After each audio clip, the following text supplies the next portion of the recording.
Welcome to Watch, Review, Repeat. This is the podcast where two best friends discuss the latest in film and television and then do it all over again the following week. My name is Colton Brown, and joining me is Andrew Meadows. We're doing a bonus episode. Oh my god, a bonus episode. Is that allowed? Is that still allowed? I didn't know they were a thing anymore. Yeah, well, 2020 was 2020, and 2021 we're turning over a new leaf, so it's time for another bonus episode. And, because it's a special occasion, we're doing a bonus episode, it's a new year, things are just happening. We have a special guest with us. Welcome back to the podcast, Anna Mattis. Woo! Wah, wah, I'm back. wah. I'm really sorry if you're sick of me, but too far. No. I have had things to say about this for months, so I'm excited to be here to finally talk about it. Me too. I'm excited to talk about this movie. I think we have a lot to talk about. Yes, and this movie, if you couldn't tell from the title of the episode, it's Tenet.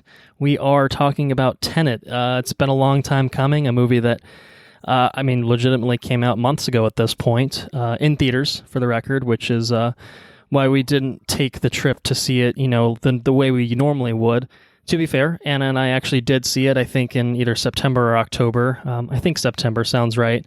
We saw it at a drive-in, which, is not the ideal audiovisual experience, but it's now out on home video, which is to say that Andrew has now had an opportunity to safely view the film, and we've had an opportunity to view the film with subtitles on. So we'll be talking about all that very shortly. I think it's probably fair to say a few things about how the bonus episodes work because it has been a good while.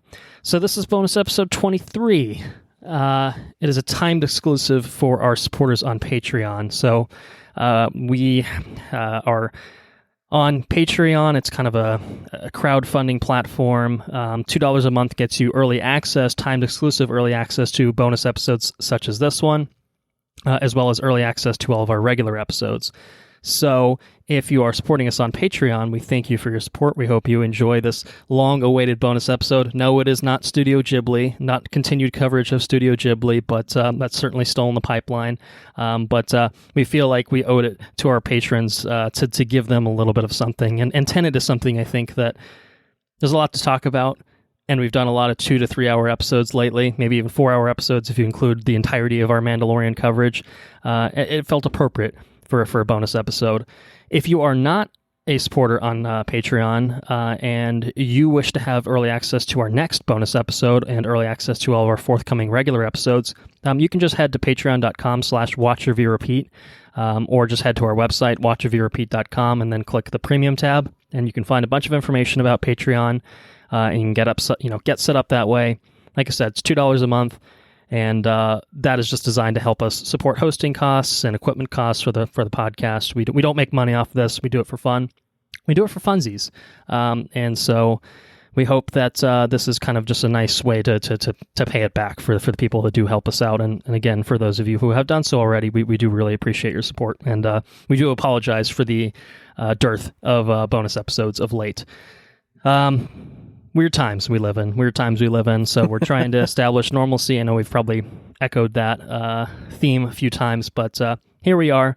We're putting it into practice. So, with all that said, I think it's a bonus episode. We don't have news. We're just diving right into the thing. So let's talk about Tenet, which, as I mentioned, came out September 3rd of 2020 in the United States after many months of delays, and it was getting pushed like week to week basically, because just like maybe the pandemic doesn't exist next week or 2 weeks from now, and it's like at a certain point WB obviously just got tired, or Christopher Nolan got tired of it is probably more accurate to say, and they just ended up putting it out in theaters as kind of a litmus test for how box office was going to do.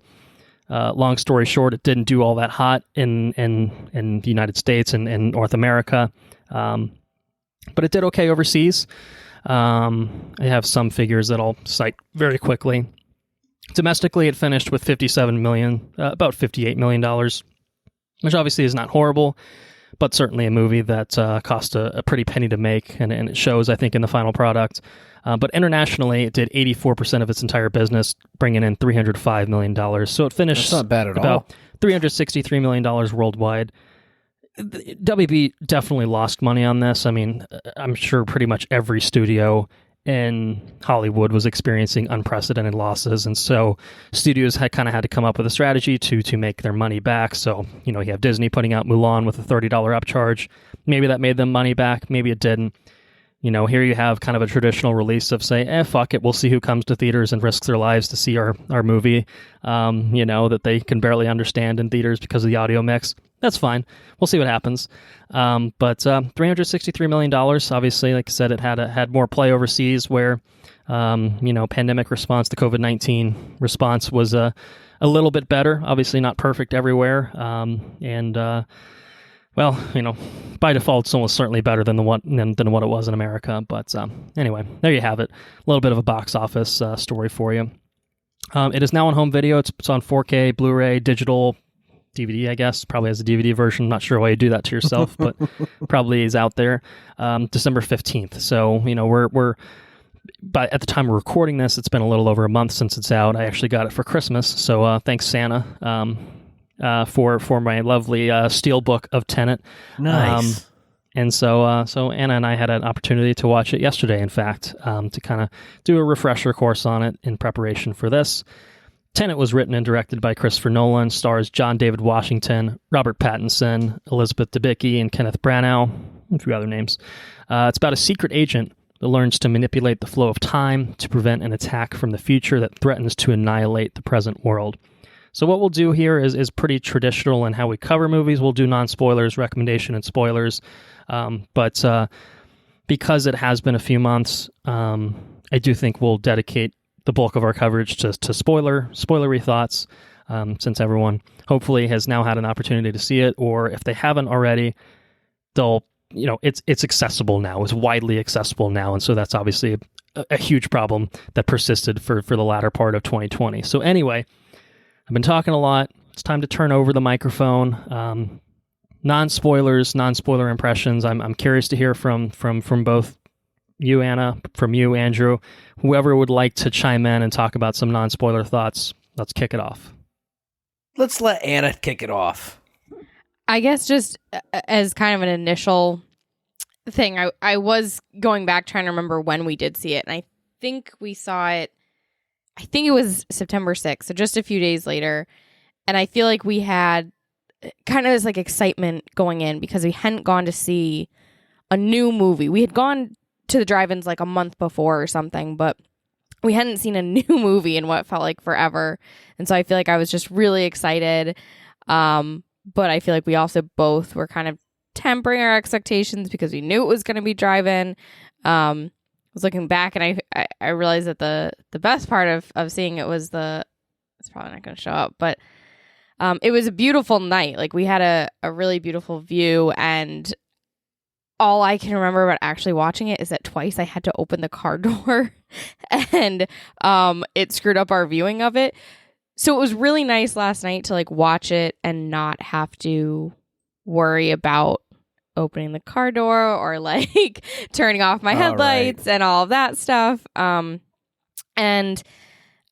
I think just generally I enjoyed it more, mostly because of being able to understand it. And I don't know if it was that, I think subtitles definitely contributed, but I think also some of it is just pretty complicated. So getting it the second time around made it easier. And I remember when we first saw it thinking, okay, when we get to see it again, when we see it with subtitles, we'll understand a lot more and we might feel differently about it. But also being frustrated that we had to do that and thinking, okay, this is a movie that we should be able to enjoy on first pass. If it's too complicated that you can't, then that's a problem with the movie. I was pretty pissed, I think, when we first saw it. I was really not happy with, coming out of it. Not just, and I think it had little to do with the viewing experience and more just the way this movie is set up. I am looking much more kindly on it after watching it yesterday. And like I said, if that's because of better understanding, seeing it the second time, better, visual experience or having the subtitles. But I think just generally, I felt a lot better about it watching it the second time. I think that this movie, maybe more so than a lot of other Nolan movies, is highly dependent on the audio-video quality that you watch it in, which there could be an argument that that's a detriment to the movie itself. Like, you shouldn't be so dependent on the viewer's hardware to enjoy your media or to enjoy your story and stuff like that. At the same time, it's an art form, so I mean, if you need proper things to enjoy it, I don't know. I don't know what that argument would be, but I would say that my first viewing I was blown away. I thought it was totally excellent. I didn't have any. The audio is definitely mixed Nolan style. Like, it's very, very fucking loud. It's a very loud movie. There's a lot of focus on Foley and or Foley. Foley or Foley? Foley. I think it's Foley. Anyways, extra fucking noises. And then there's a lot of focus on the just the ambiance of the movie, like in the mix. Like, there's a lot of focus on the score. The score is super fucking loud, even when people are talking. And it does a really good job of, I think that's meant to drive a mood, or just, it really gets you fucking pumped. Like, that first sequence, and the first sequence of the movie, I think it's not a spoiler, because I think you can pull it up on the YouTubes and watch it. But there's a section there where they're, it just goes, and the fucking bass is pumping, and people are running and shooting, and bombs are going off, and it just fucking bonkers. Things are going back in the gun. Oh my God. And you're just, holy shit. It's fucking cool. But then the music continues when they start talking. Like, who are you? You know what I mean? They're trying to talk, but you got the fucking bum, bum, bum, bum, you got the music going at the same time. And it's a lot. It's a lot, but I never had difficulty understanding the movie because of the mix. I think the music is definitely a strength. I feel like it. Oh, for sure. I feel like when the score is what's loud, it's almost it's adding to the chaos, but like it's supposed to. Like, I think there was a specific scene. I'll just say the red and blue chamber, where, like, when we first watched it, we were like, I don't know what they're saying. And then we realized, oh, we're not supposed to. Like, we're not actually supposed to there. And so I think sometimes it was hard to tell, when you're supposed to, when you're not. But yeah, this definitely, from the last score I talked about extensively, Hans Zimmer being a fucking idiot. This was quite different because it was excellent. And it's, this is what Ludwig Göransson, who just consistently is excellent and is fantastic. I think we have gotten consistent excellence from him. I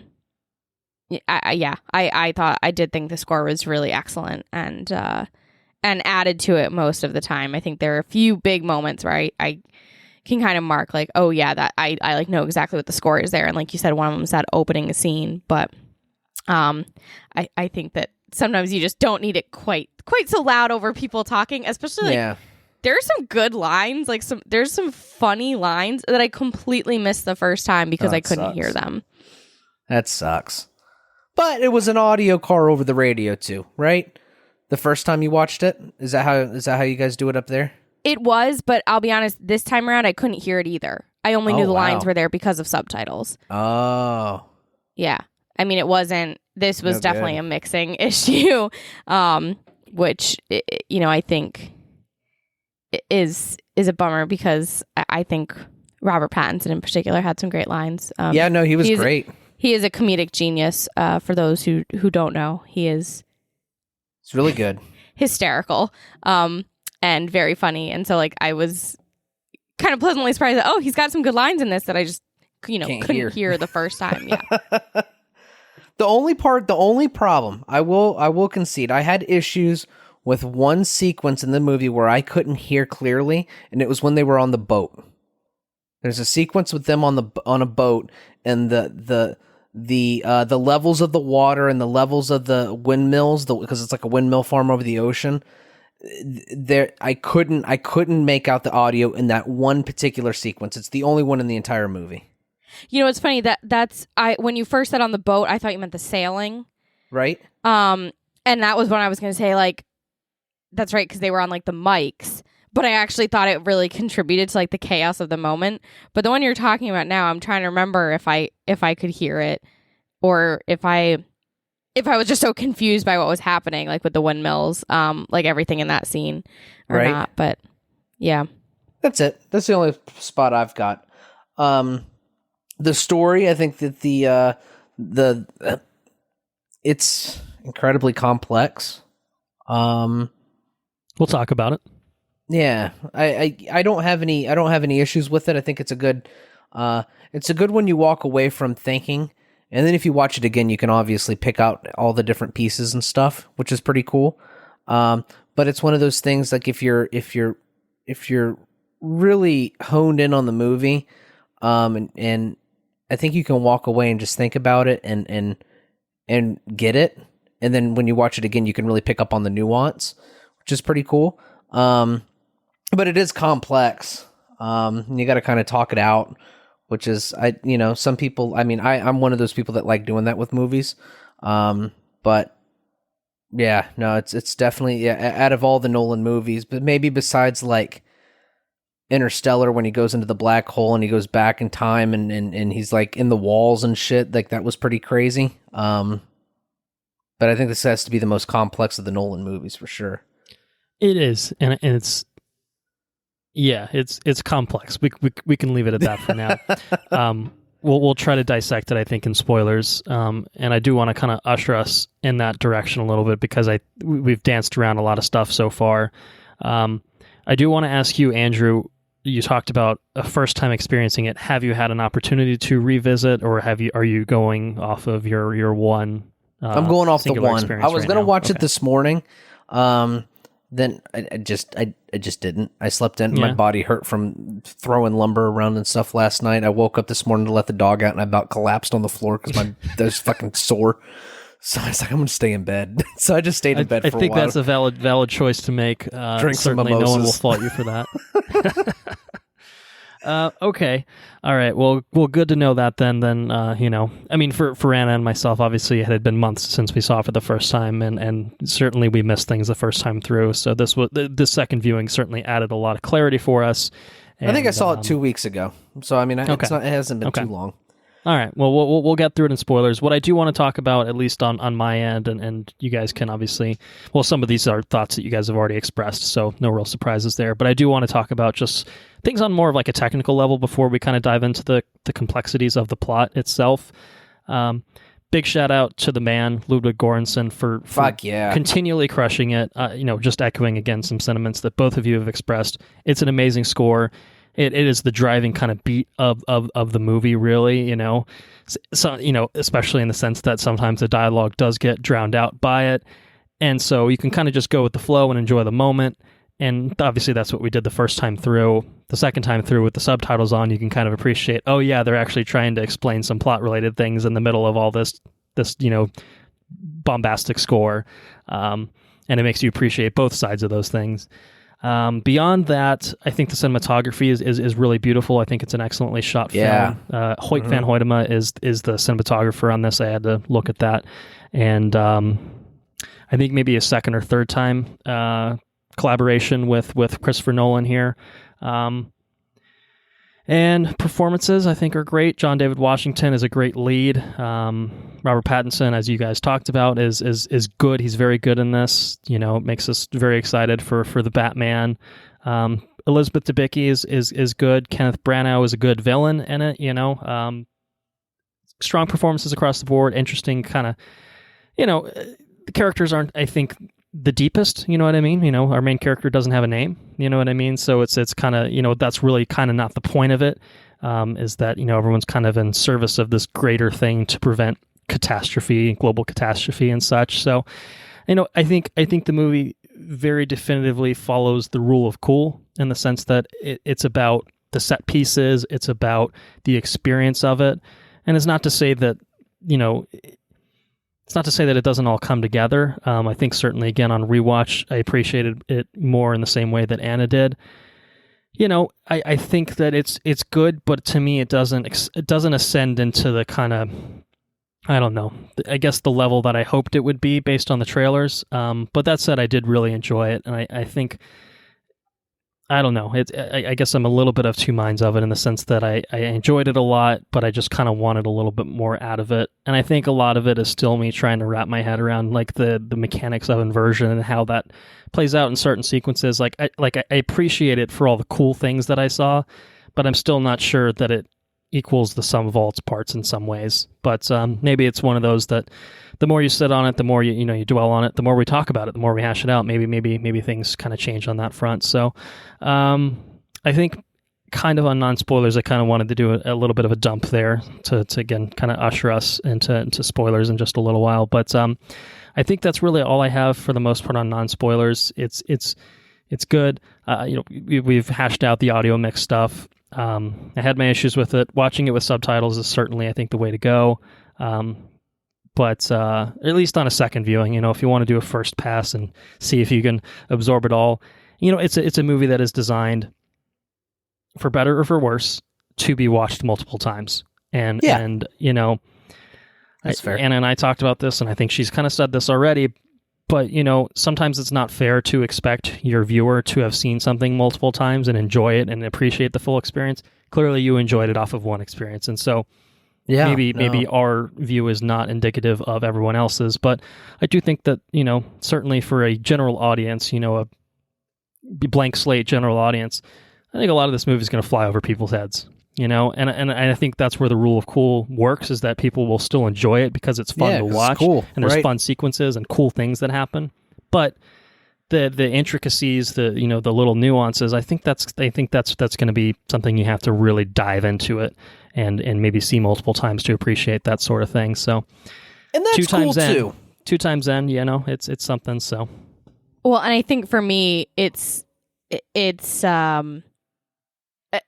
I don't know how to describe it, but I want to know, I like the moments as you watch and having things click into place. So if I get to the end and I don't have, I have something that didn't click in, I don't need everything answered. I don't feel that way, but I feel like if I'm trying to put it together still at the end of the movie, I want a movie that, fine, it totally confuses me in the first half or the first 2/3 or whatever, and then in the ending, I want everything to click into place. If the movie has ended and I'm still trying to figure it out, that's where I think that's when I'm okay, this is them, not me.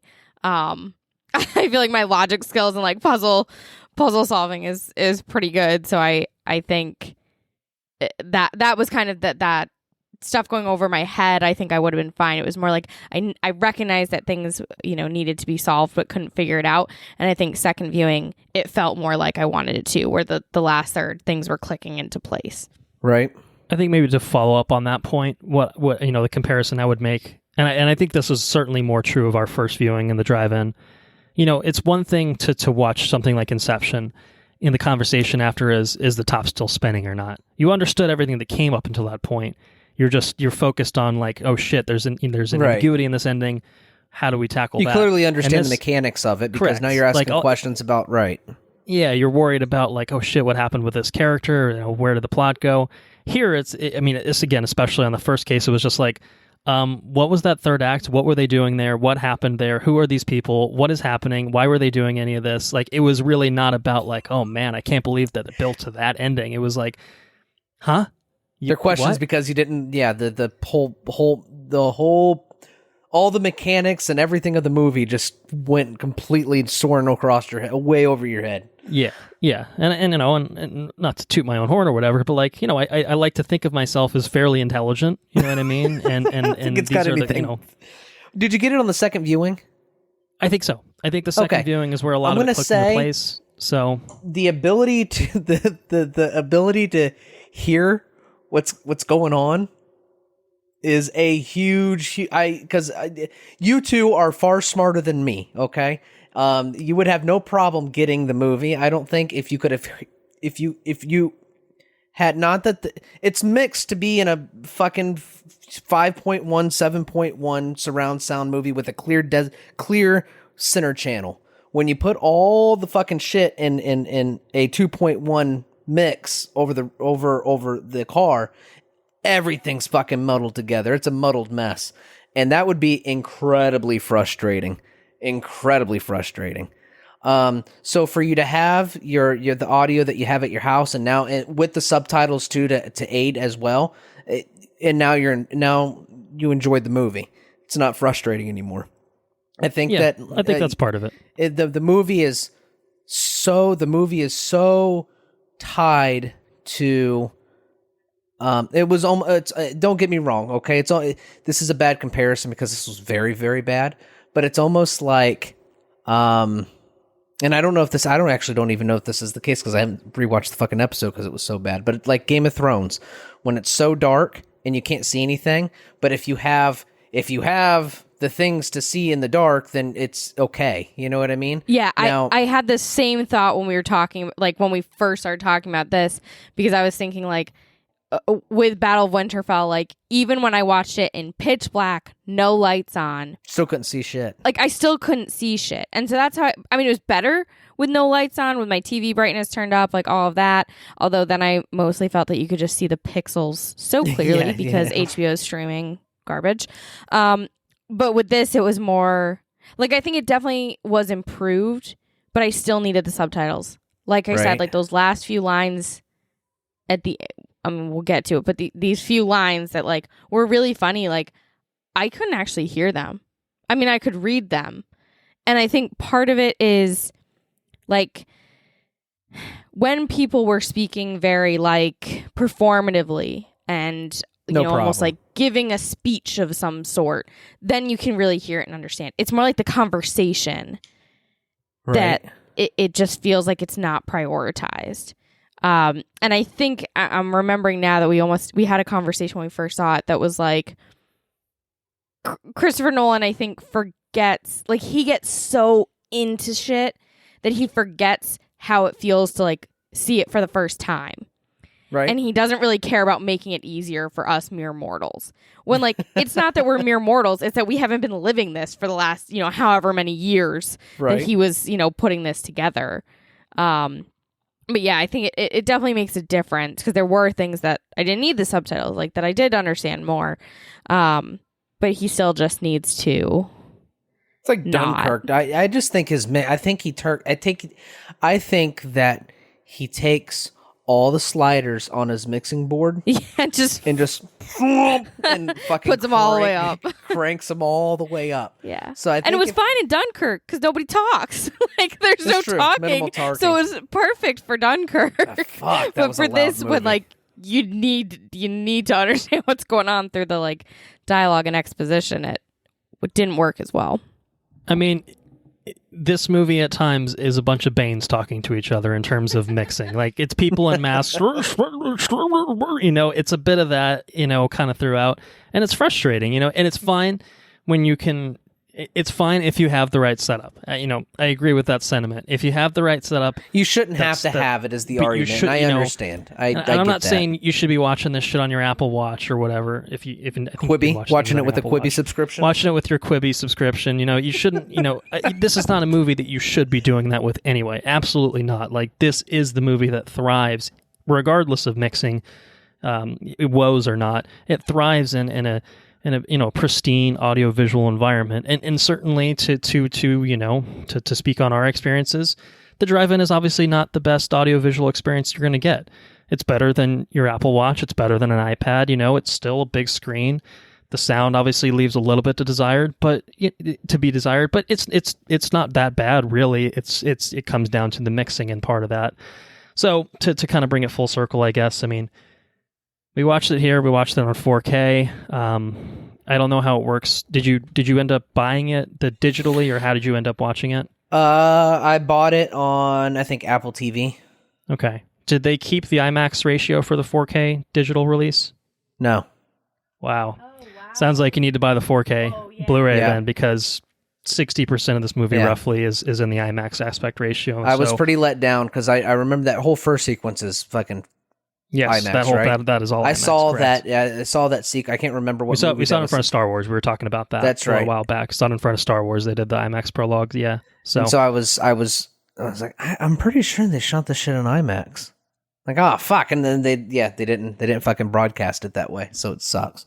Yeah, you definitely should get it because I'm someone who doesn't always notice it. Like even here, it took me a little time, but it was more so when it switched back that I was like, oh, where'd the full screen go? Where did it go? And it really does look great. I think the yacht scenes are really where it stood out for me as just looking fantastic. I wouldn't mind. It's a movie I wouldn't mind buying and certainly watching on, yeah. With the disc. So, that comment about Bane actually made me realize something. I think I finally understand why Nolan wanted this in theaters so badly during a deadly pandemic. It's because he was so turned on by the idea of an entire audience of people wearing masks watching his movie. Everyone's wearing masks. Well, you got to get your kicks somewhere, I suppose. All right, so I think that might more or less do it for non-spoilers here. Written and directed by Christopher Nolan. It's definitively a Christopher Nolan film. For all the good and the bad that comes with that. It's well directed. The writing is interesting. Plot heavy, certainly, maybe more plot heavy than some of his other ones, but it's good. It's interesting. It's fun. And so that brings us to recommendation. We'll just do our usual 5-tiered scale here. Very yes, totally fine, and shithouse. I think we can probably safely eliminate the bottom rung, or a couple bottom rungs at least. So, Andrew, because it's your first foray, I'm curious to hear what you feel about Tenet. Where does it rank for you in terms of our scale? So with the complex, what's the best place to start? Let's start with the score. The score, the fidelity of the scenes, the cinematography, the acting. I think the acting was really well, even though the characters were I guess they were kind of two-dimensional characters. I think they were very well acted. Two-dimensional is a sell short. They're just kind of shallow, I guess. I enjoyed the complexity of the story. I enjoyed the paradoxes that it proposed. I mean, I feel like the whole movie's based off of paradoxes, which is pretty cool. And for like time traveling things, like for a time travel staple in the time travel genre of film, I think this is a huge entry.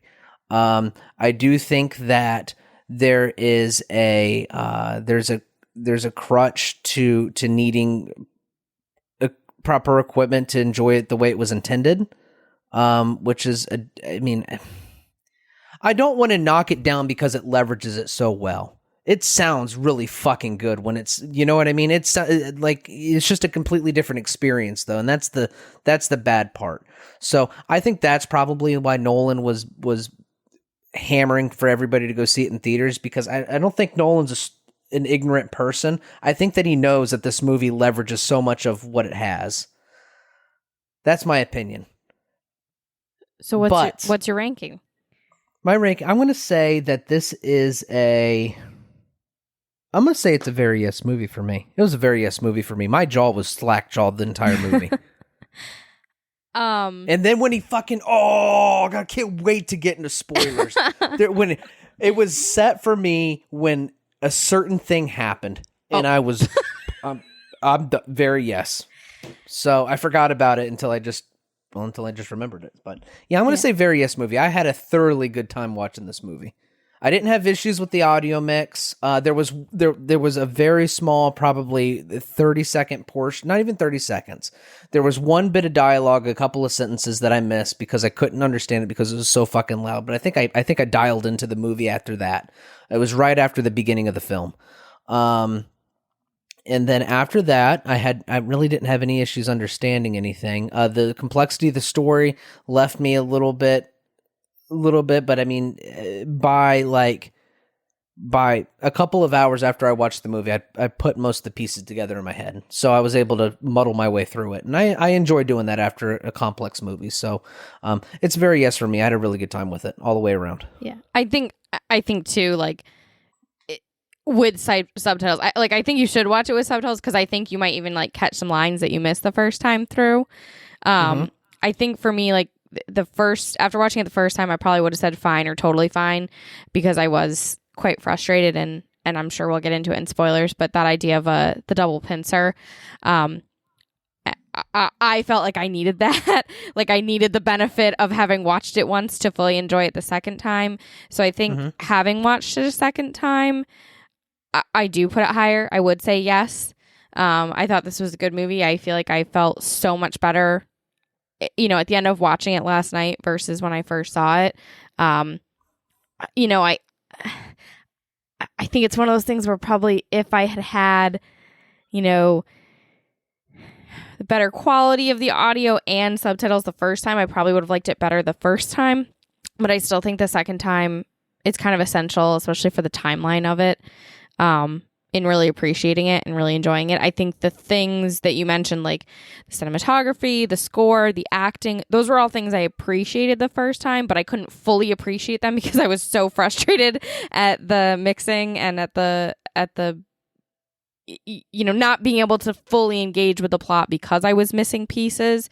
So I think having those pieces not only made me enjoy the movie as a whole overall, but also made me appreciate more the things that I thought were great the first time. I'm gonna land it.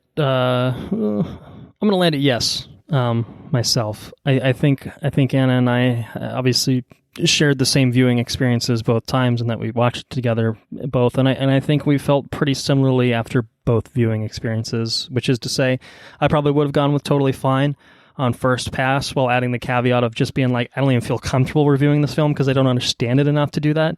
Having seen it the second time, I can remove that caveat and say that, no, I get it. I get it. And now that I get it more, I like it a lot more. Again, sure. I don't think it hits the high water marks that I've seen, even with previous Nolan films, I'd say. But it's still very good. It's very enjoyable. I mean, it's got a lot of good elements that make it an enjoyable viewing experience. But for some reason, I don't know if I can necessarily pinpoint it. It just doesn't ascend into that. I don't know. Maybe it's an expectations thing. I really don't know. It just didn't quite hit everything that I wanted to hit for me. Like, it just sometimes didn't resonate as well as it could have, I think, or at least I wanted it to. But that's not to say that it's bad. It's not to say that, it's not worth watching. It really is worth your time. Apparently it's worth 5 hours of your time because you got to watch it twice, to really dissect it and appreciate all of it. But certainly, as Andrew can attest to, maybe you can watch it once and still come away with a very positive viewing experience. So I have a very positive viewing experience, and I understand the mechanics of everything. There's nuanced things that I would like to go back and rewatch. Sure. Yes. So a rewatch is definitely something that could be benefited from, because I know that there's things in there that I didn't pick up on. That Austin, who I watched it with Sarah's sister's boyfriend and her dad and Sarah, and Austin was picking up on things that I didn't really pick up on because it was his second viewing. So I mean, there's stuff there. I know there is, but sure. Yeah. So yeah, I land at a yes for it. So let's go ahead and get into full spoilers for Tenet. I think there's going to be a lot to talk about, but I want to bring it back to Andrew, because you had a moment of excitement there just a few minutes ago, and I want to know what that was in response to. That was a fucking cheese grater on the face. Oh. That was so fucking brutal. That was the moment that you realized that it was a very yes? Yeah, this is the movie for me. When he's kicking all those guys' asses and he takes that cheese grater to his face. That was so good. Absolutely horrifying. Did not need the sound at all during that part. That was... And he comes out and he just fucking fixes his coat and she pulls away. It was so fucking suave. So cool. Suave, whatever. Second time I've done that today. Anyways. That was fucking cool. I tell you what else, I mean, there's a lot of cool. There's the rule of cool, Colton says. Everything about the movie's fucking cool and fucking high spy shit and yeah. There Washington. I think I really did appreciate all of the kind of choreography of it. I mean, I think that is kind of the first taste of it that you're talking about, like the kitchen fight. And it is Yeah. really good, especially because he's kind of so casual. And he's like, "Oh, I'm gonna let them put my hand here." Like they're these idiots, you know. And then he just kicks their asses, and that's really just enjoyable to watch because he is so chill about it. But I think also on second viewing, and really for the hallway fight in Oslo, really it's like the fourth viewing. By the end of the movie, you know, you've seen it for me, it was 4 times because you see it twice in the same movie. But really appreciating the thought and detail of like choreographing a fight where it looks like one person is moving backward. That like blew my mind. I think more so the second time, just being like, wow, this looks so good. Is that how they filmed that? I don't know. I have no idea how they filmed it, but if you watch, I mean, I really paid more attention this time of like, oh yeah, no, that person does look like they're moving backwards and that one's moving forward. And then like, you know, the way that the like balance shifts, both like physical balance and kind of the power between the two people fighting was just really cool. And so I feel like I just appreciated that because whoever choreographed those clearly had to like understand the insanity of this movie. And I did really appreciate that. I think it's going to be a filmmaking technique. I think they probably filmed it once or twice, and then rewound it and played it forward and backward. I don't know. It would be interesting to see how they made this movie because there's a lot of that. Even with the birds flying and the fucking dust and the water when they step into the like puddles of water and shit. The car sequence. Well, and that stuff I feel like I kind of viewed it more as I actually kind of was thinking about, and I don't think the timing lines up quite right here, but thinking about maybe to a lesser extent, like the Johnny V, like Lion King idea of like kind of building this virtual world. And like, maybe it's not so much that, but like you said, like some of that is very clearly just running the tape backward. I mean, the birds are probably the biggest example of that, like the puddles, the dust, and then just putting somebody in it, who's moving, in a different direction. And I think I was still impressed with that because it looked cool. Yeah. I think for me, it was more the physical interaction of two people. Very innovative. You've never seen it before. Yeah. Oh, and the other part where I feel like you really saw that is when Branagh is shooting and threatening to shoot. And now I can't even remember. Kat? Is that Kat? Yeah, I want to say Elizabeth Debicki, but in the red room. Yes, and that kind of like him moving forward and her moving backward, and especially like pushing the mask to her face and like all that stuff. Which now I'm trying to understand. Now, why did she need the mask? Huh. Okay, that's something I'm gonna have to wrap my head around. Red phase, light. I'm pretty sure when light goes away from you, it's called red phase. Right? Isn't that what it's called? I have no idea. In physics, moving forward away from something, the light that you look at something, it is red. It because the spectrum of light elongates, and when something comes closer to you and it's moving in the opposite direction, it's blue light, and I think that's why the rooms were red and blue. Wow, I really thought it was just like, oh, it's to signify the two different directions. I didn't realize there was like. I think it's like a physics thing. That's very cool. Yeah, I did. Anyways, no. And they need the mass, right? Because their oxygen, the oxygenation of their blood will go the other direction, right? And they need oxygen. Right, but she's not inverted at that point, right? No, she's not inverted at that point. She gets shot, but she's not inverted. That's why I don't know why they even put the mask on her. I got to remember what happened. It's been 2 weeks. They bring her in just on the other side. They show it because they're both coming in. So they're in opposite chambers, but neither of them are inverted. But where did she come from? She comes from outside. She never goes through it. She never goes through the turnstile. See, damn, it's that stuff that bothers me because now I'm realizing it. She's not inverted. They have to invert her to save her. If she'd already been inverted, all they'd have to do is put her in normal times. I don't know where he dragged her in there No. But he doesn't take her through the turnstile. So now I don't know why she had the oxygen. Very interesting. Just one of those things. I'm like, now I don't know. I got to rewatch it. I'll rewatch it and I'll get back to you. I'm sure that's a thing that's explained. Surely it is. Or not even I don't explain. know. Surely it's a thing that just happens. It's like the cracked mirror before they start driving the car. Did you pick up on Right. that?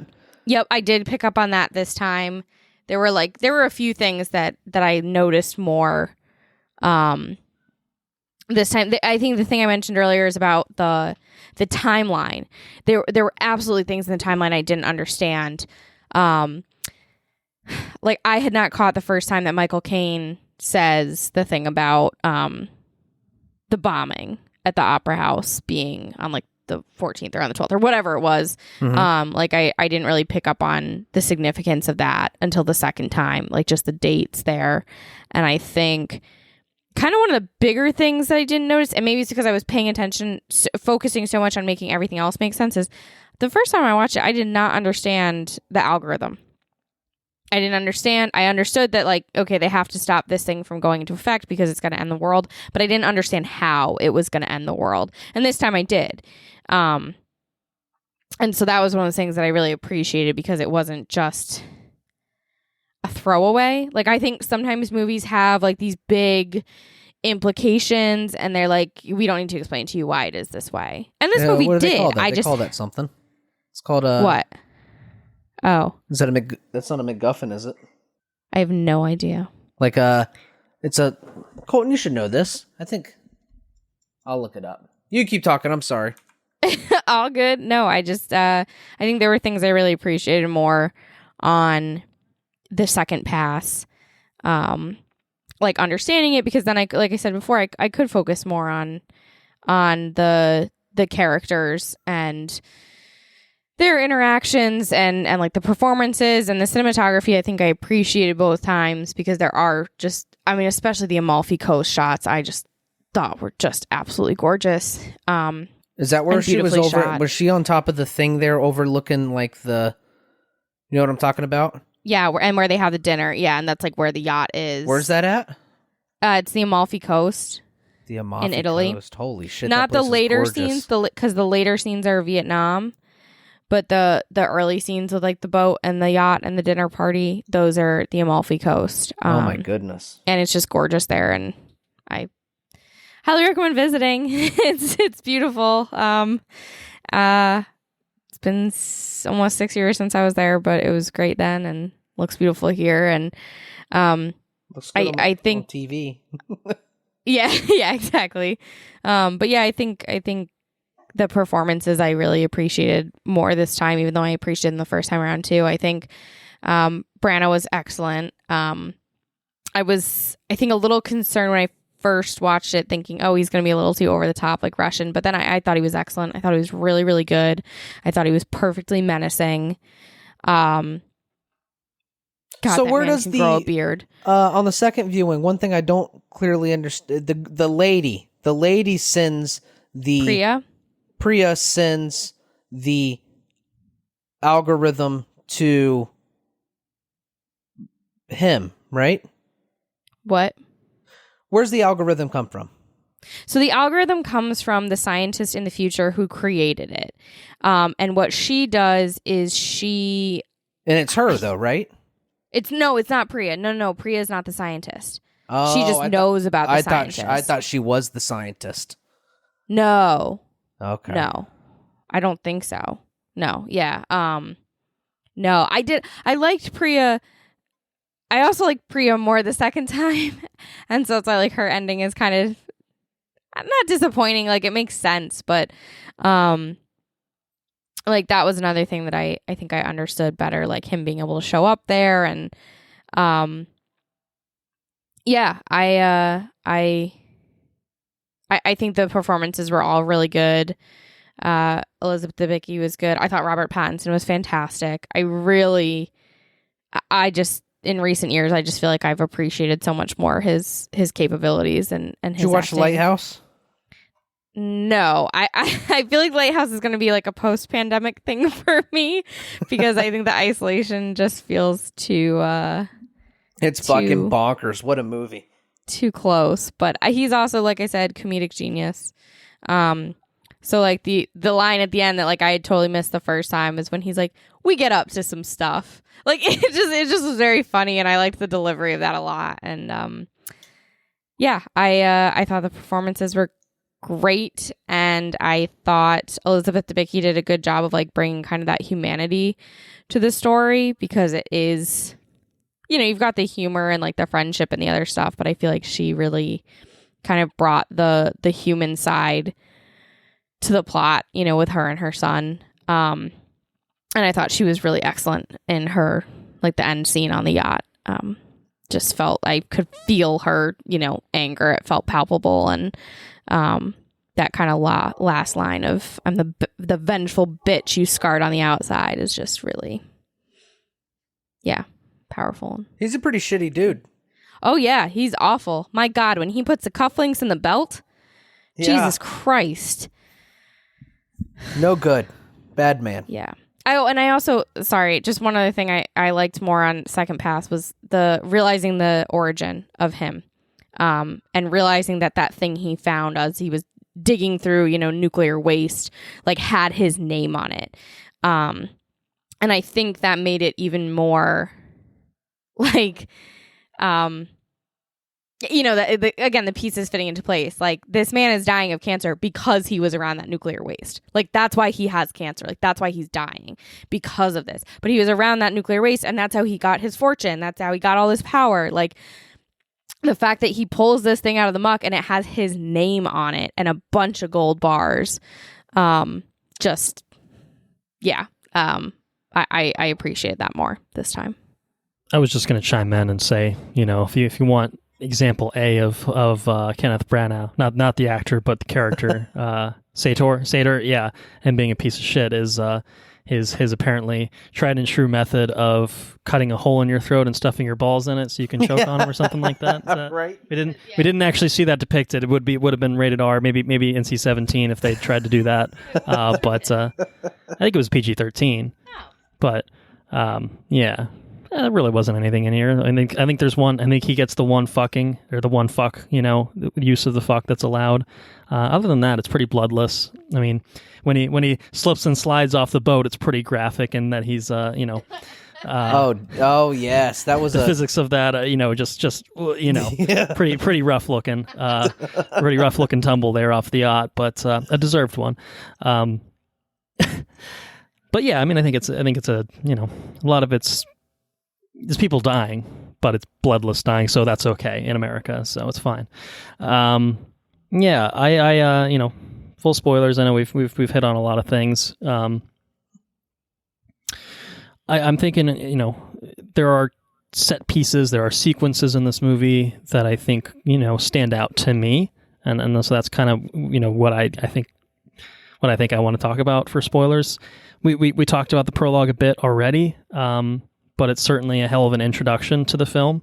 One that still, to me, is like, again, more about being cool than actually making any sense to me still, I guess, even on a second viewing. But it's certainly an introduction, I'll say that, to kind of the film, to the action, to all of it. You know, Anna made the comment, we talked about how we watched Mission Impossible, and so this is I think the third time that we've seen like a theater or an opera type setting play a focal point in the film. So it was kind of fun from that perspective. But I don't know. Any thoughts on the prologue? You know, as a kind of a welcome. That's where Robert Pattinson dies the first time, right? I don't think he dies there. He didn't die there? I think he helps out the protagonist there. He shows up. We don't know who it is at that point.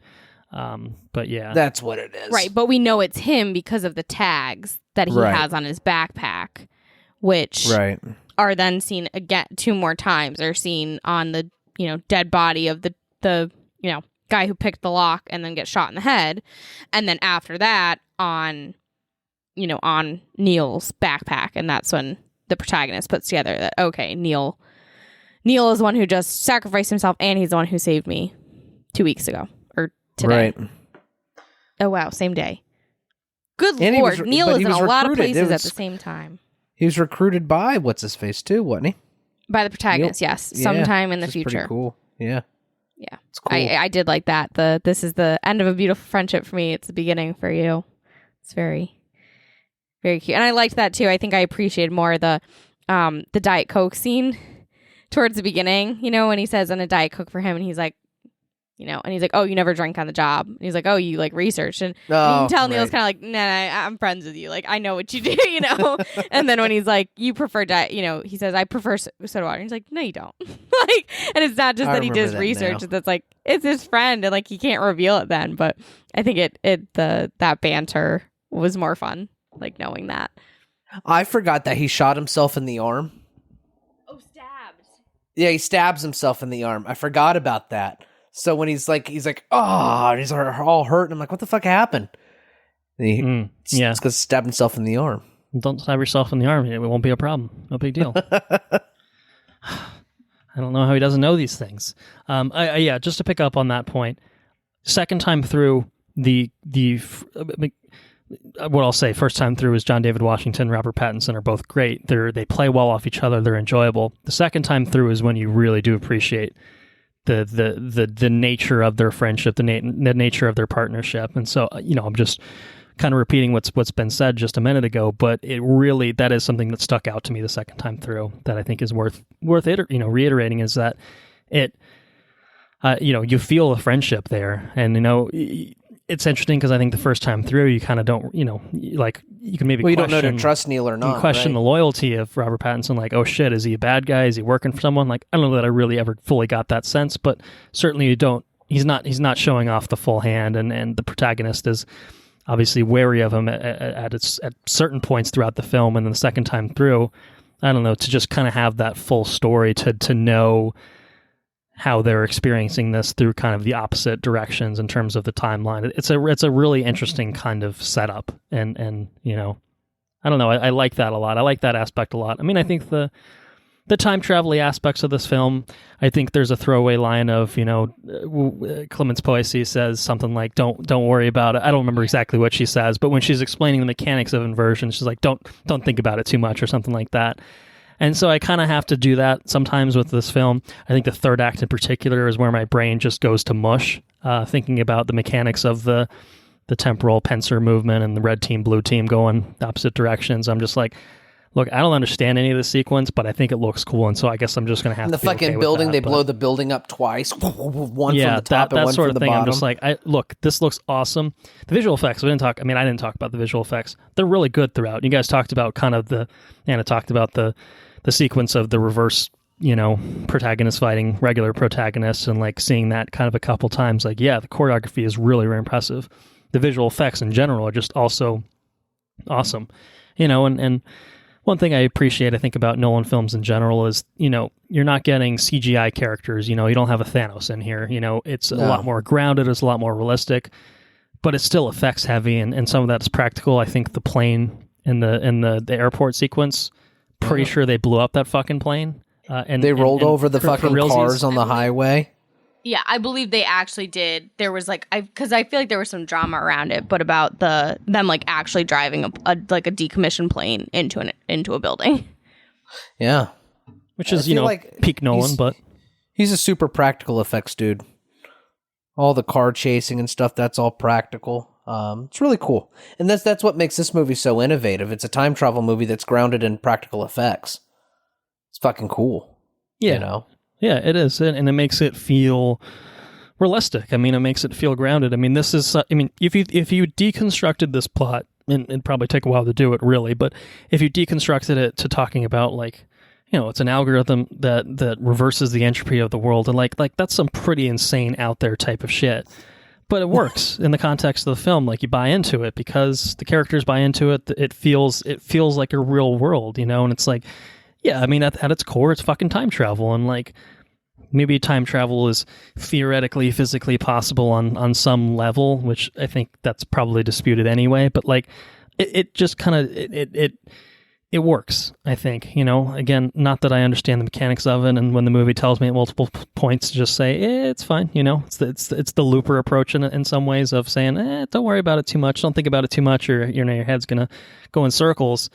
It still feels like, everyone is taking the threat seriously. The threat is serious. It all kind of comes together, I think, for me, and I think that's why I buy into that, and I enjoyed those kind of timey-wimey aspects of playing with that, and I think that, I think the standout sequence set piece of that is absolutely the hallway, or the kind of the protagonist versus inverted protagonist fight. Like seeing that on two different points in the film, it's interesting because films. I'm not a huge fan of films repeating themselves and bringing shit back, but that does it in such a full circle way that it makes it really cool and really interesting.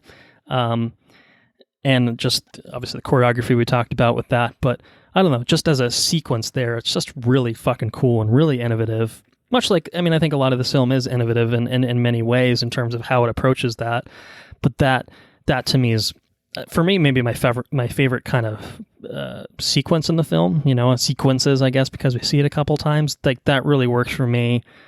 The car stuff is cool, fucking backwards cars and shit, is kind of... Then when he's trying to learn how to drive the car... Yeah, that was backwards. Fun. Yeah. It's interesting. Yeah. There are moments like that really do kind of work. They kind of pop more than some of the others. But how about when they're spitting out soldiers, I think they're when they start ramping up to go... They start ramping up to go back to the to go to the explosion at his home, where they're generating soldiers and they just walk in and out of the fucking thing. You know what I'm talking about? That was fucking cool. I thought that was cool. Yeah, I liked that one too. How they had one level go in up top and then the other one go below, and they had like the glass floors. Yeah. So the whole point is that you're not supposed to go into the machine until you can see yourself coming out. And so with the glass floors below, they could see themselves coming out, but didn't interact with them. Yeah, cool. I also thought it was very cool, like the different levels there. I think the only thing that I feel like we haven't really hit on too much, to some extent, we talked about buildings blowing up and then blowing up again, and the inversion of that. The third act, I think, is kind of the first time through was really, really messy for me. And here, I think that the chaos of the moment-to-moment stuff is still completely lost on me in terms of, it's just, you've got a group of soldiers fighting in, forward time, and you got a group of soldiers fighting in reverse time, and they're kind of interacting, and it's just absolute madness in terms of what's actually unfolding in that sequence. The first time through, I didn't know what they were even there to do. There's the whole 3-minute sequence with Aaron Taylor Johnson's characters being like, "Oh, you're going to do this, you're going to do that, you're going to do that, you go through the tunnel here, blah, blah, blah, blah, blah." And I just remember the first time through, I had no idea what was happening. I think I turned to Anna and said, "You got all that right?" It's kind of a joke because we were so lost at that point. We truly did not know what was happening. And the second time through, fortunately, that was not the same.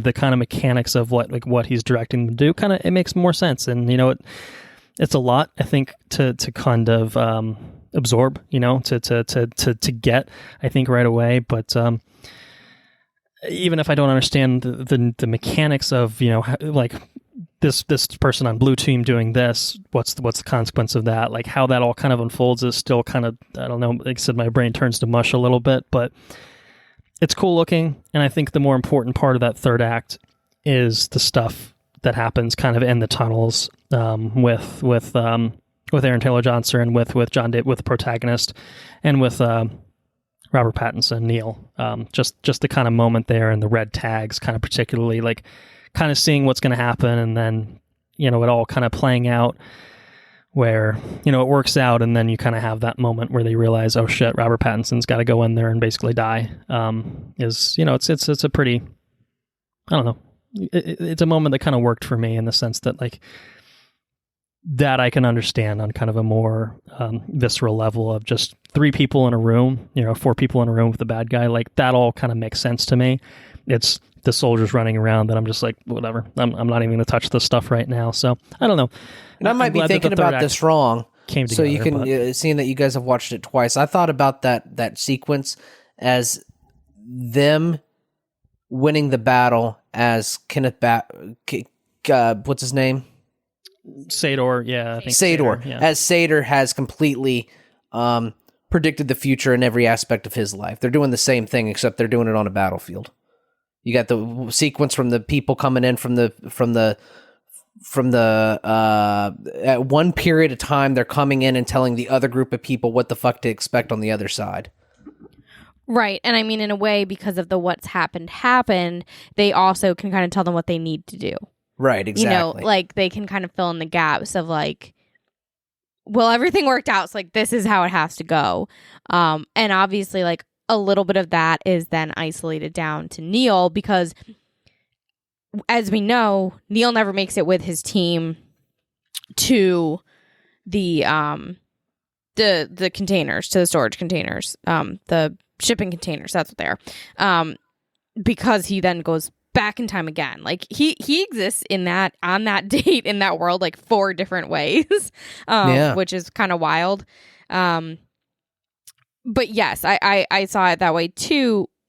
But it all comes down to like that one moment that has to go right, and that's him getting shot instead of the protagonist. Now, he obviously goes back in time to recruit the protagonist, or to not to recruit. I got it backwards. He's going back in time to help the protagonist And through eyes. Right. So he has to pick the lock. He's got to pick the lock, but is that why he makes the comment about multiple worlds and just throwing away lives? Like, if you die in this life, then there's alternate realities. Like, is it because he's aware of it because he knows that he's died multiple times? So I don't think I viewed that as dying multiple times. You think that's that is the end of his? That's his death.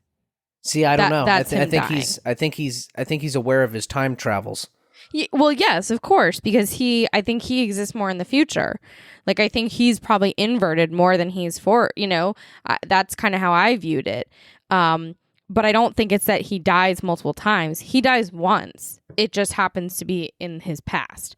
So, like, John David Washington, the protagonist, will experience Neil alive a lot in his, in the future, which that's got to be like a wild thing to like develop a friendship with someone who you've already seen die. Is like a very weird thing, but even though Neil exists in the future, it's Neil's past. So Neil only dies once, and that's when he takes the bullet to the head for the protagonist. He doesn't die in that opening sequence. He saves the protagonist, but he doesn't die. Right. In terms of different realities, like different realities exist. I mean, that's string theory, but they don't overlap because what's happened has happened. So if something different happened, that creates a new string theory, but that's a completely different universe. Like, that's a different timeline. If it's what's happened has happened, that's the timeline they're living in. Like, he says that at one point, like, maybe it happened somewhere else, but like not in the world we're living in. So in this world, and that, that's like, why the he makes the protagonist comment about what's happened. Right. So like, even at that point, like, to the protagonist, Neil's already died. That's why the protagonist doesn't try to stop him. Not just because he knows that he needs to die to save the world, but because it's already happened. It's already happened in his past. So he knows it's fruitless because it's already happened. Right. And, he does the thing where he's like, we can try. And he obviously does that with Priya. But no, I see that as that's Neil's death. If there were going to be a sequel to this movie, like let's say there's a sequel set 5 years in the future, Neil's in it. Neil's totally in that movie. But he's got to go back and get shot in the head. Eventually, at some yes. point. Yeah. Maybe that's a 5th movie down the line, But yeah, exactly. I also think the comment that I think Neil talks about with the multiple realities, I feel like that was in response to the idea of, well, if they succeed in reversing the entropy of the world, shouldn't we already cease to exist? Like, that sort of thing. And I think it was something along those lines. So it wasn't necessarily pointed to his inversion and stuff like that. Or his personal experiences, right? Right. So, anyway, is there anywhere else we want to go in terms of spoilers? Things that there's tons of stuff we obviously have not hit on for this film, and we could be here for hours upon hours, literally trying to figure out the minutia of everything, but. For my money, I think that's kind of the finer points that stood out to me, especially on a second pass. It's a movie, again, I got it for Christmas from Santa. Thank you again, Santa. I'm being a good boy this year too, so if it's a movie that I'm happy to own is kind of my point, in the sense that I'll rewatch it at some point. It is kind of a rewatchable movie. I mean, it's 2.5 hours, so you got to dedicate a decent chunk of time to doing it. But it's an enjoyable film. It's one that kind of sits with you, and I am curious to revisit it at some point in the future, whenever that does happen. But anything else for anyone?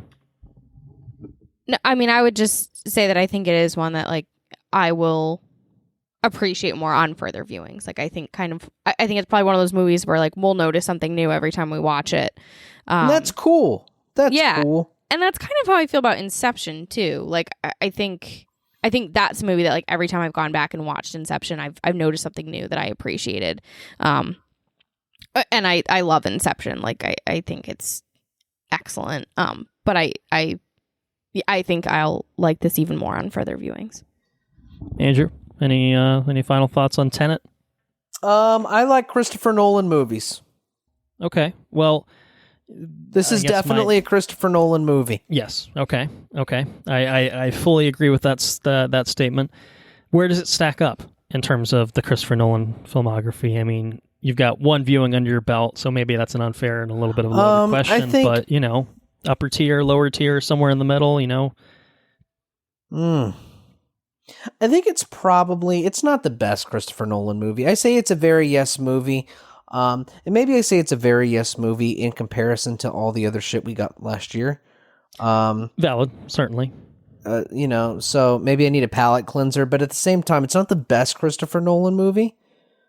Like if we're viewing the Batmans as like kind of like one deal, and then we have, what do we have? We have Inception, which is Inception's probably got to be the fucking king of Christopher Nolan movies. I mean, Memento is pretty cool, but it's so low scale, and he's developed so much as a director since Memento.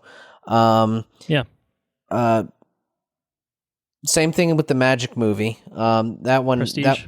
That one was pretty good too. But he's developed a lot since then as well.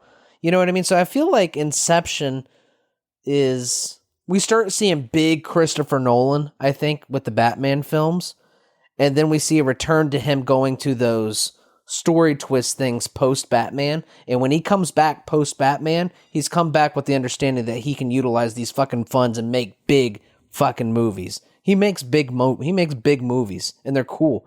Dunkirk's also really fucking up there too. That's really cool. I don't know. I would say Inception, Dunkirk, but then Interstellar's got to squeeze in there somewhere. Interstellar's fucking incredible. So I don't know. I have trouble ranking them. Tough question. So two things that. Number one, I've never seen Interstellar because space movies generally make me extremely anxious. Watching Gravity was like, oh man, a horrible fucking experience. And I watched it at home. I was like, I'm not going to a theater. I watched it at home. I probably paused it every 10 minutes or something like that to like catch my breath. So Interstellar never really appealed to me. So like, to be fair, that is missing from my repertoire. Yeah. I always forget that he did The Prestige because I do really love that movie. That's a great movie. Yeah, it's pretty good. It has a very different vibe to it, I feel like, in a lot of ways. And Memento was honestly probably the first, Nolan movie I saw. Sorry, that probably needs to be cut. But I don't view the Dark Knight trilogy as like one entity because I can't, because I think the Dark Knight is so good and the others are fine.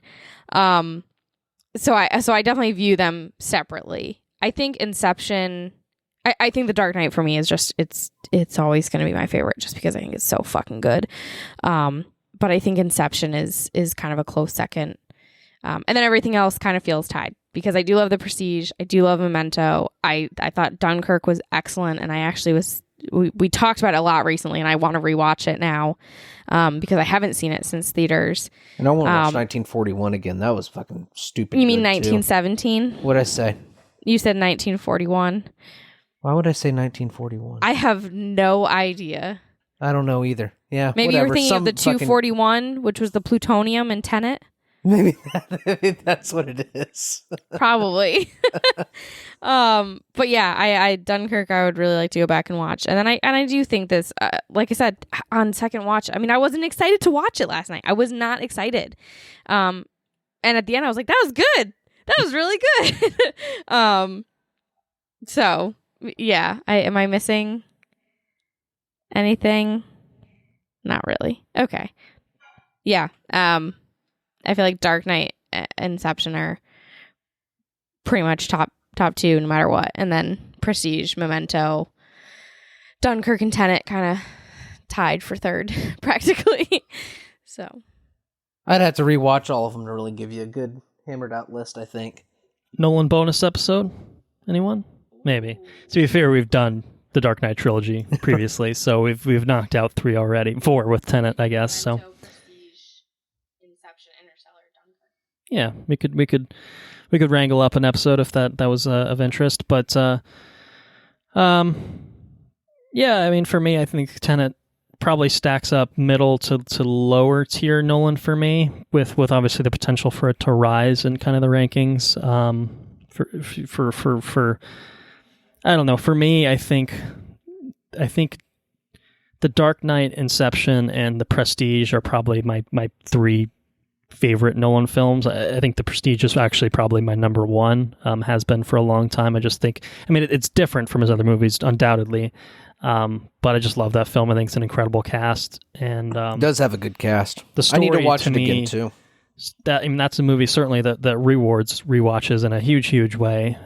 But it's also a movie that you can watch it once, and by the end you're like, oh shit, yeah, I didn't see that coming, or like, oh, okay, that was a good twist. But it's all it's baked into the movie itself. It all kind of works and it makes sense. And the gut punch of that movie, it's almost like the gut punch of. I guess it's almost like the gut punch of this movie, because Neil's got to go back. You know what I mean? He knows he has to go back. But with this one, every single time, it's a cool movie. It's a really fucking cool movie. I need to watch The Prestige again. I haven't seen it in probably close to fucking 15, 13 years. I think I've only seen it like once or twice. So it's literally almost a 15-year-old movie at this point. So God, we're old. We're getting old, man. We're getting old. We're getting old. It's true. Can't deny it. But yeah, beyond that, I think Batman Begins is probably the best Batman movie that I think that exists. Fucking Batman. To date. Batman Begins is. I love Batman Begins. Which is to say that The Dark Knight is maybe a better movie, but it's not a better Batman movie. And I'm sure we've talked about that at length with that episode that we did. But beyond that, Memento is obviously incredible. I guess for me, Interstellar is probably lower tier. It's good. Dunkirk is probably mid tier. So I put this probably in kind of the same. I put Tenet probably alongside the Interstellars, the Dunkirks, the Batman Begins, in the sense that it's good, but it's not upper tier kind of Nolan for me. And it's a cut above your Dark Knight Rises, I think. It's a cut above your Insomnias, if you really want to go back. It's somewhat unfair. Insomnia with Al Pacino? Yeah, exactly. So, that's kind of where I'd say it stacks up for me, but certainly... if we wanted to have a conversation on some other date about some more Christopher Nolan movies, I wouldn't be upset about that. The point remains, when Christopher Nolan has his name on a docket or a ticket or a cast or whatever, you go and fucking watch it every time. Yeah, 100% agree on that. Yeah, I think I shit on him a lot as like a person, because I think he does dumb shit, and he's fairly arrogant, but I think some of that is earned, because when it comes down to it, like you said, his movies are fantastic, and I enjoy them, and they're they're excellent. He's definitely an arrogant fella, but come risk your life to see my movie in theaters. Yeah, it's worth it. It's worth dying for. It's not. But you can watch it. If I had his ass, I'd keep my head up in there too. You know what I'm saying? Yeah. Well stated. I think we should leave it on that note. I mean, I really don't think there's anything else to be said. So why don't we go ahead and wrap it up for this bonus episode here. Thank you all for listening. If you enjoyed what you heard, spread the word. If you want to go to our website, we are at watchreviewrepeat.com. You can find links to our socials there. We are at WRRPod on Twitter. You can like us on Facebook by searching for Watch Review Repeat and just finding our page that way. If you have any questions, comments, suggestions, thoughts on Tenet, any other Christopher Nolan films, send those our way, watchreviewrepeat@gmail.com. Maybe there's some nuance of the film that we totally did not understand in our conversations today, but I think we did okay. I think we did all right unpacking it, at least the slivers that we tried to unpack anyway. Intro and outro track is Mechanolith by Kevin MacLeod, licensed under the Creative Commons by Attribution 3.0 license. Big thank you to our Patreon supporters, and hopefully again this is somewhat of a decent apology for everyone, and throwing you guys a bone a little bit and a little Tenet coverage. And for everyone else, hope you enjoyed our Tenet coverage all the same. Thank you very much to Anna Mattis for joining us on this bonus episode, and who knows what our next regular episode will be. It remains to be seen when this will slide into our release schedule, but certainly our next bonus episode, maybe it's Christopher Nolan, maybe it's our continued coverage of Studio Ghibli. Just obviously stay tuned on that front. We hope to get some more bonus episodes out in 2021. Certainly more than one would be desirable. So yeah, I think that's it for me. Andrew, you want to take us out? Thank you, Anna, for joining us for another episode. And until next time, take care now. Bye-bye then. Laters on the Menge. Fuck you, Hans Zimmer.